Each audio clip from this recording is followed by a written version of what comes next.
was like, okay. And I just, do you know when you're trying to like think things in your head? It's such a bizarre thing to say. I'm like, right. So as a gardener working at people's properties, I find the main kind of source in confrontation and maybe abuse doesn't come from the customer. It comes from their neighbours.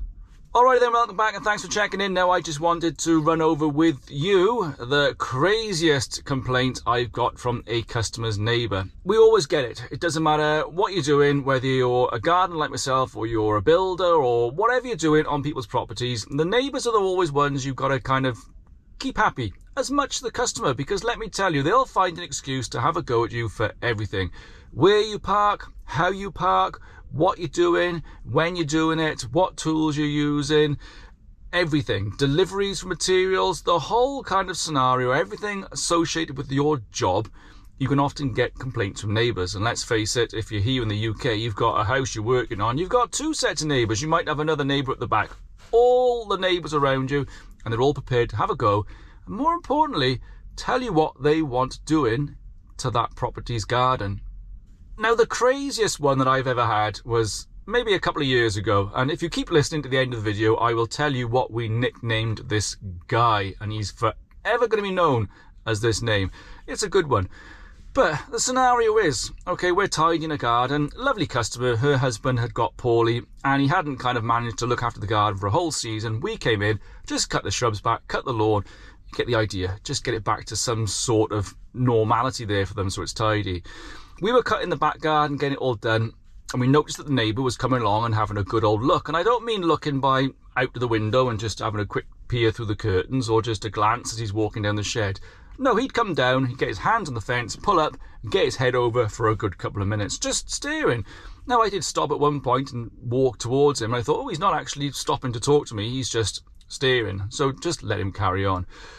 Got the back done, fine. Now, we went up the front garden, and the houses are kind of set lower than the road, and there's a bit of a lawn going up, so house, lawn, road. You get the idea. Out the front now, at the bottom of the lawn, next to the house, there's a little border with a couple of shrubs. On the boundary, there is a hydrangea that kind of just was still in flower, but going over and tall enough, kind of that the customer said, listen, just trim that back. I know it's not the right time of the year, but trim it. I was like, no worries. So I trimmed it, and if it did need a trim, do you mean? Maybe a foot of it came off. And I was just kind of raking up and tidying up now. And the fella next door comes out and says, are you going to cut that anymore? No, like, hello, and do you mind? Or all the courteous things that most of us would kind of start a conversation with if we wanted something done. I was like, no, I've cut that. That's trimmed kind of tidy. I said, that's what the customer wants. He said, right, well, it's over our boundary. And I said, yeah, I can see, you could see the centre of the kind of where the houses join, the line of the houses, and this thing where it bows out was maybe 10, 12 inches. I said, yeah, I can see that. I said, do you want me to trim that off so it's in line with the house? Yes, please, he said.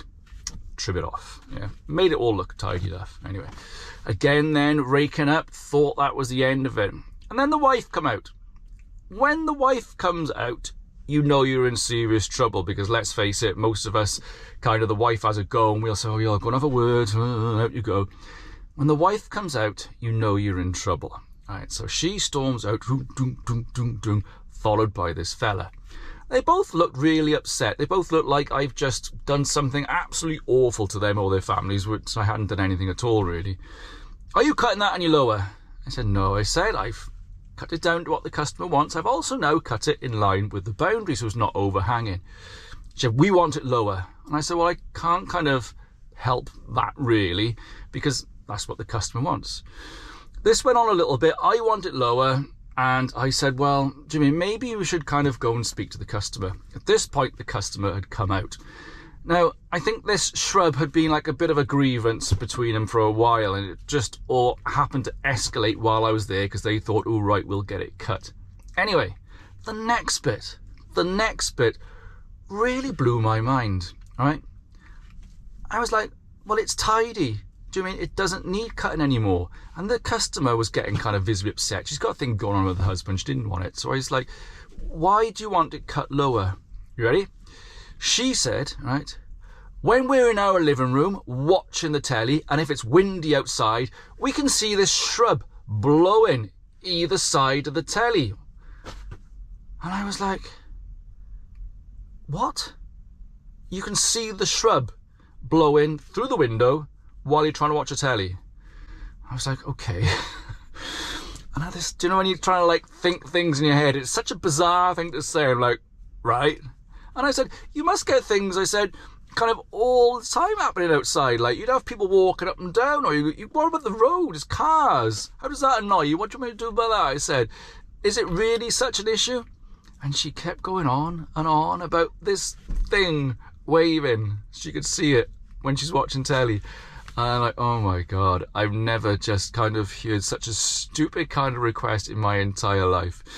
Now at this point, the customer had come back out and I was trying to smooth over the situation. I said to her, right in front of these people as well, because at that point, I really didn't care, because the funniness then was wearing off to the fact of they were just being horrible to this lady, she was lovely. So I said to her, I said, listen, don't be bullied by these people. They're being really off. Don't be intimidated. Don't let them bully you. Do you know what I mean? That shrub now is a perfectly kind of reasonable size. It's not encroaching the windows or blocking out kind of lights. Do you know what I mean? It's cut to the boundary. It's neat. It's tidy. She said, no. She said, just do what they want. Just cut it. All right? And I laughed, like, but you could see she was so frustrated. She just didn't want this extra aggro. So she goes back in. So I'm like, right, what do you want me to do? And they had me cut it to about, I don't know, a foot maybe below the windowsill so she couldn't see it. It'll come back. And the funny thing is, it'll come back more when there'll be more leaf there once it all comes back in, and she'll have this thing waving in front of the telly. But yeah, it's just the craziest kind of customer. And I've seen them all through the years. The worst thing is, do you know when you're on the spot, like I say, you just don't know what to say? The guy that was working with me, right, he had the best line, but he didn't open his mouth and say it. He waited till we got back the van and he said, why don't you just tell her to close her curtains? And I was like, mate, you should have said, that's the most brilliant kind of reply, the comeback. I said, just close your curtains. I said, oh, I wish I thought of that. I was like, shall I go back and tell him, just close your curtains? It was great. It was one of those ones with customers. It still makes me chuckle now. But yeah, drop in the comments before I tell you what the guy's called and what we nickname him. Right, drop in the comments your craziest dealing with customers. Not customers, neighbours, sorry. But yeah, customers can be bad, but we kind of suss them out before we work for them generally. But yeah, you never know the neighbours unless you get the heads up. But let me know in the comments what you think of your kind of experience with crazy neighbours. And if you like my little story, give it the thumbs up. Right, let me tell you this guy's name. The guy's name was Kenny, and he's forever going to be known as Kenny the Cunt.